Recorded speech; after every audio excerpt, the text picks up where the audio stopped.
Hi, I'm crashing out after this particular stream, as you can see to the left of me. I'm crashing out because Steven has said some things in the past that have never talked about this particular point. Well, so we have This one. always historically spoken about these, as I refer to them, the open world battlegrounds. However, I believe we're calling them dynamic lawless POIs. Um, So, there never were dynamic lawless POIs. The battlegrounds that he is referencing here has always been what has always been the battlegrounds. Castle sieges, caravans, guild wars, naval PvP, and open seas that only changed in April of 21. I believe, no, not even April 21. I think August 22, because April 21 was the previous mention where open seas were not a lawless zone. So node sieges, node wars, and now lawless open world battlegrounds is the stuff that got added within this year. Right before the alpha. So when Steven says what we always talked about, they literally never talked about the lawless zones. Not even a single time before this year. So that was only the beginning of my crash out. Then let's move along. So as a PvP junkie myself, I'm very excited for this.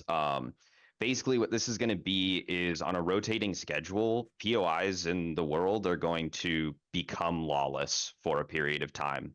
While it's lawless, there will be better reward tables on the monsters in that POI. There'll be like XP benefits. So you'll want to be incentivized to go to these lawless POIs while they're up to get to get those rewards, but obviously with the increased risk of people are going to kill you. So, this is a real nice point as well. Supposedly, the risk is higher, the reward is higher because of the risk, right? But now, just think about this. If there is a Zerg in this lawless area, where exactly is their risk? They came there as a Zerg, and now they can literally demolish anyone without any cost. They didn't pay for a war, they didn't prepare a caravan to flag on someone in hopes that they flag back so that they would have a PvP. They are not involved in a node war, there's no siege going around.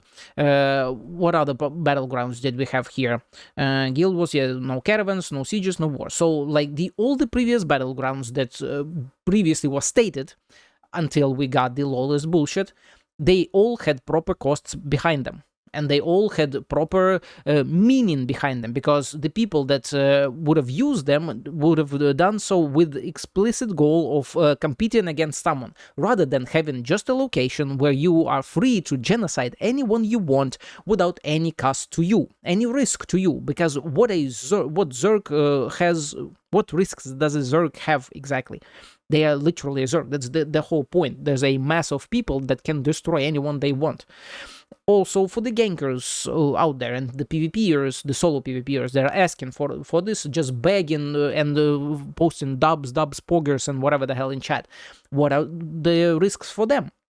They go to the lawless zones, and he did say there would be POIs that would become lawless zones, not just a singular zone, although we'll get to that later, just in a few seconds here. But what's the risk for the ganker? The ganker's whole goal and the desired and preferred gameplay is go into a lawless zone to fuck someone over, right? To kill them, to gank them, to do whatever they want, because a solo player is not meant to get really good resources or whatever, because the game is all about guilds and parties and whatever the hell, right? So a solo ganker who would go to lawless zones would just want to fuck over other people who might not want to fight back, or who might be weaker than them, if for whatever reason weaker players have come to the lawless zone. So again, where exactly is the higher risk for the supposed higher reward here? I don't know. It's definitely not in the battlegrounds that they promised before, but let's move on. And the plan right now is that there's a spin up time, right? So what will happen is we'll get an hour of spin up where nothing is lawless. We will get then a few hours of that space being lawless, and then it will go back into a spin up time for a new area. So, I've been talking about this. Here he says the lawless zones will be in a ratio of 1 hour not a lawless zone, and then several hours of pure genocidal PvP. Some people have interpreted him saying that that zone will no longer be a lawless zone, as only a single point on the entire map will be lawless. I personally don't hear that. I don't interpret what he just said in that way.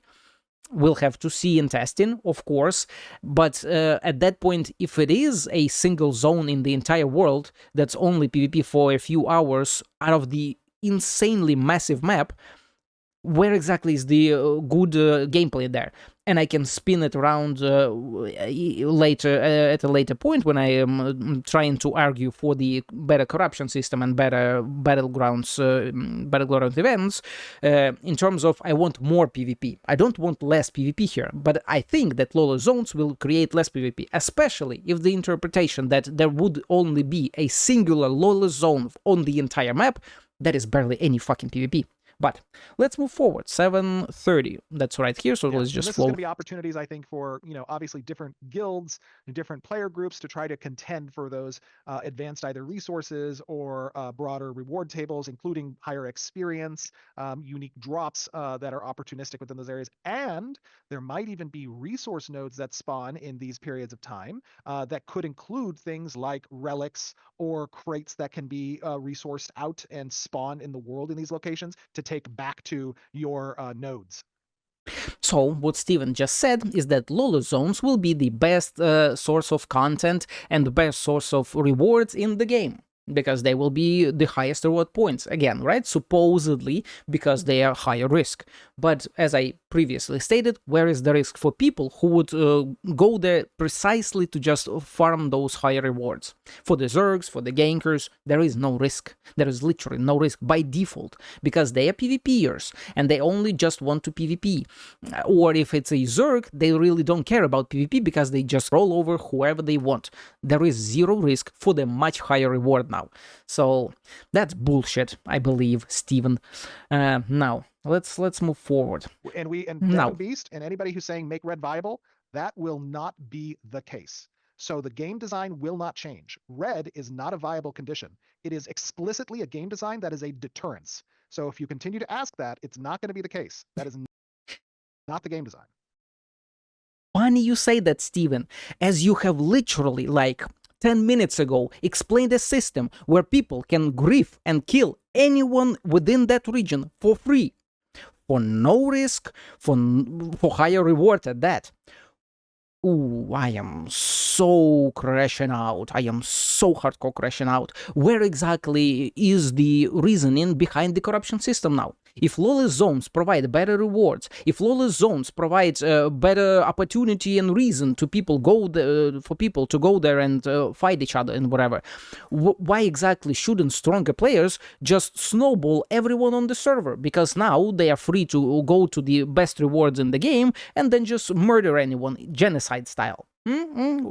Where exactly is this game is not about killing others and griefing others? And on the point of griefing, in just like few seconds here, Margaret also mentions that. Just be clear, you do not have to think that it is a good design. We are not building this game for everyone. If you want a free open PvP game, that is not Ashes of Creation. We are a PvX game. So we need to make sure that you understand that, and we are clearly communicating that. We've been pretty clear that we are PvX. We've constantly said this game isn't for everybody. Yeah, it sure isn't for everybody. It's not for PvEers at this point at all. It is now a fully PvP game, because they can kill everyone in the lawless zones where the highest rewards are. The PvEers are now lower tier citizens, because they can't really go into a lawless zone without expecting to completely just get demolished by the stronger players. There's no balance, there's no fairness, because the system doesn't support that. The system supports only the strongest players going there and rolling over anybody, because for them there is no cost in doing that. Before, when we had battlegrounds, there were sieges, caravans, guild wars, node wars, and node sieges. All of that had fairly high costs, because the rewards would have been really high. And I had hoped that wars would be designed around the same idea. If you want to contest something, if you want to fight an enemy that you consider your like true arch enemy or whatever, or even just a guild that you want to contest a boss with, you would go to war with them. We could have several different types of wars with several different costs, with cause the balancing between the powers of guilds, so that the stronger guilds can just abuse their power and completely demolish weaker guilds. Stuff like that, you know, true balancing and fairness. Imagine wanting that. I couldn't. I just couldn't imagine that. Steven sure doesn't imagine that. So we just have this now. But what's the point of me arguing all of this, and why I hate Lawless Zone so much, and why I also believe we will have way less PvP in the game now, while still it being the most PvP game possible and purely a PvP game now. The corruption is now overtuned, and even he keeps saying that corruption is supposed to prevent people from ganking other people, right? This now means that people wouldn't dare to flag up on others because they run risk of getting corruption, right? We already have seen that in the alpha so far. People are shitlessly scared to even attack someone. Hell, when I was attacking someone, people just run away because they don't want even interact with that system. Even if it gets fixed, there would still be points of corruption baiting and stuff like that. All because Steven, for some reason, has decided to make the corruption system even harsher than it was in Lineage 2. This system also punishes people that want to just gank someone for good reasons, because, well, you kind of can't now, because the corruption system is so damn harsh. What I have been suggesting at this point for years, and even before the Lawless Zones, is a balancing where the corruption system allows, let's say, 3 kills that are relatively free. What I mean by relatively free: you have a target, let's say player A. You are player B and you want to gank them over, let's say, a farming spot because there are some good mobs there with good drops. You PK them. Player A is a PvEer, he doesn't want to fight back. You kill them, you gain, let's say, 100 corruption because you had 0 blight on you. You now have 1 blight and 100 corruption value. You can kill, let's say, 10 mobs, each mob removing 10 corruption from you. So, after killing 10 mobs, you have removed your corruption completely. You are no longer corrupted. That would have taken you, let's say, like 2 minutes if you're really fast with it, or can AoE or whatever. That's like its own balancing stuff. But let's say in 2 minutes you have removed your corruption because you had you had 0 blights and you just had 1 kill of an equally level player. Now, this player A comes back to the same spot before you, after you have cleared your corruption, and they see that you are no longer corrupted. Now, they would have to think whether they want to try contesting you and dying to you again. They would have to think whether they want to contest you and try dying to you again, or if their time would be better spent if they just fought you back, because they are not sure if they will be able to punish you again for killing you. That's my perceived version of a better corruption system that would allow people to kill a few times, but then would punish them later because the blight would scale exponentially, and the more you PK people, the higher the punishment and the more corruption you would get, which would mean that you need to remove the blight, which should have a really high cost. And the balance would be in that way. So you can kill only a few times, but you gotta pay for it more and more later on. And by paying it, I mean like quests, return some resources to nodes or stuff like that. My point on this is that this would allow for much more PvP. Because first of all, people would not be scared to flag up or even PK someone, because they would know that getting even the first level of corruption would not screw over them completely.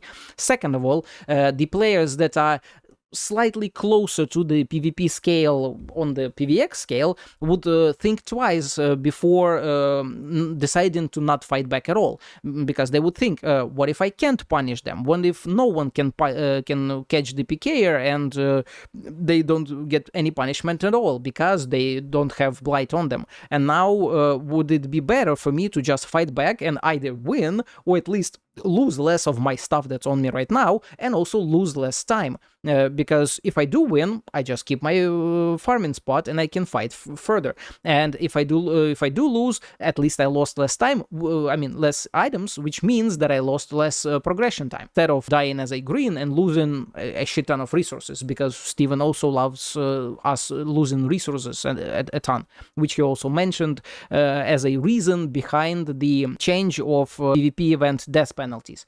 Because before they were just gear decay. And that was a great decision because it literally incentivized people to join the sieges, the caravans, the nodes, the wars, the battlegrounds, you know? And gear decay meant that your cost for these things were only represented through the declaring the war, preparing for the siege, running a caravan, buying a caravan, and stuff like that. So you yourself didn't really lose much stuff. It was only initial investment, and then the potential reward out of the war or the siege or whatever. So it was a more of a macro approach to the punishment for the player, and people don't really see the macro picture. So way more people would be willing to join wars and enjoy PvP more because they would be losing less. But now we literally in all places, in all battlegrounds and everywhere, we lose more stuff because we have full PvP death penalties. Although Steven did say that in battlegrounds we'll have slightly less, slightly lower penalties. Whatever, it's still way worse than just gear decay. Outside of this particular part, this whole part of the stream, I would say it was a great stream. Although Gamba on quest rewards is bullshit, Steven, and you did not speak about tier gears and stat differences between them. I wish you did, but it wasn't mentioned and my question wasn't picked for it, so that's whatever. But lawless zones are the laziest, the worst, the most basic as bitch system possible. And my main counter argument for all of this is just a few videos from Lineage 2, where Steven himself comes from. Let's just watch them. This is a war between two massive guilds, I believe even alliances. All of this is without lawless systems. All of this was just these dudes declared a war on those dudes, and they just fought. These kinds of PvPs, massive, huge PvPs, went on for hours. They were around bosses, around farming spots, around even just because a party from one guild met a party from another guild, and they decided to fight. And then this fight grew more and more and more in size, because like, hey, we don't lose to you bastards, and that's it. That's the true social PvXness. You could be farming mobs, some party comes up to you from a warring guild, or even not a warring guild, just comes up to you and starts farming the same mobs. You attack them, they flag back up because they believe they have an ego big enough to defend themselves and power enough to defend themselves. You fight, then you start a war, and then you fight more and more and more, and war is beautiful. I hoped for this in Ashes, instead of dumb lawless zones where this kind of huge company of people would just be a singular Zerg that removes everyone else from the zone. And also, the benefits of war is that they can happen across the entire map, instead of one tiny space. This is what I referenced early in the video, where I said that if we do in fact only have a singular lawless zone for just a couple of hours on the entire map, which you would need like an hour or two to just cross, where exactly is the higher PvP and better PvP? Where would that be? While this kind of stuff, if it was balanced better, we would just have wars there, wars here, wars fucking everywhere, and everyone can fight each other to their greatest extent. And if the war would have been a battleground that would have had only gear decay as penalty on death, you would be even enjoying the war more, because you are losing less. You would only pay for the war cost, and that's all. That would have been great. And for those of you who are enjoying ganking and stuff, here's a tiny, that's a support, and this is the only rogue, by the way, from Lineage 2, just attacking a guild. Just random party that flagged up, most likely because they were buffing themselves for a particular buff on a class. That's it. That's 3 people, only one enemy, only one. Fuck, I'm way too big. Let me decrease myself a little bit here. So all of this is just a little dude with just a couple of friends ganking a whole party. You can still do all of this without lawless zones. Imagine that. When you flag up on a party, usually parties would just flag back up, because why the hell wouldn't they? You are freaking addressing them. And again, mostly this is because they would know that you going corrupted wouldn't punish you all that much. Because I guess the corruption is balanced much better than whatever the hell we have right now in the game. It's still not a gameplay style. You would still get fucked over if you killed way too many people. But early on, you can still kill them, and the party wouldn't know that. So it's easier for the party to just fight you back, and that's it. So again, I have crashed out so freaking hard after this, because I've been vehemently opposing the lawless zones for months now, but obviously, everyone who were even a relative PvEer in Ashes, or just kind of dislikes PvP, or doesn't even care about the lawless PvP, they have all gone silent, while all the hardcore PvPers that just want to gank and kill people for free, the stuff that Steven doesn't want in his game, allegedly, they have now all persuaded Steven into adding more lawless zones. And not just lawless zones, but zones with even better rewards on top of that. So, yeah. Outside of this one change, this was a great stream, but they just had to go and change it all right at the end to just make me crash out so goddamn hard. That's it. Bye-bye.